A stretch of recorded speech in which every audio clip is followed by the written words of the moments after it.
សួស្តីមកបាទថ្ងៃនេះខ្ញុំមកបង្ហាញដងប្រភេទដងជីកណាបាទដងជីកដកគល់ប្រវែង 1.8 ចំនួន3 model ដែលមានក្នុងស្តុកស្រាប់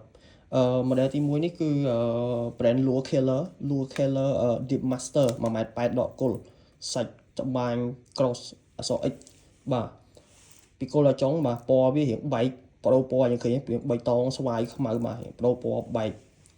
ក្បាល Trace Fuji ជាម៉ាស៊ីន Fuji បាទ 1.8 ហើយ spec របស់វា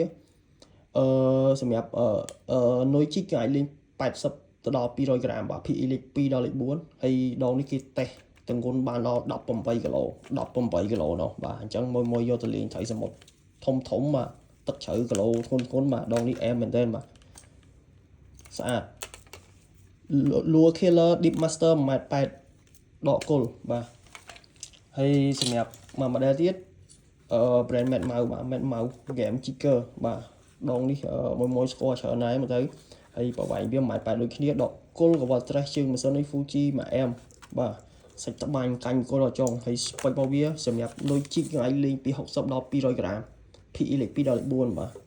សើគីឡូធ្ងន់បាទអាពី model នេះសើគីឡូធ្ងន់ហើយអានេះគេតេស្តដល់20គីឡូនោះបាទ Game Jigger 1.8 ដកគល់ Mad Mau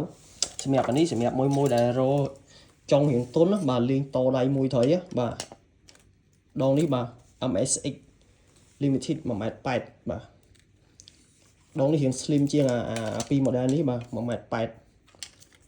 កវ៉ាល់ Fuji អីដូចគ្នាគាត់ថាវាប្រភេទទុនជាងណាបាទនេះស្វិតទុនបាទអានេះលេងតដៃមួយត្រីបាទអែមអានេះសុបាយសម្រាប់មួយចង់បានដងទុនហើយសម្រាប់នុយ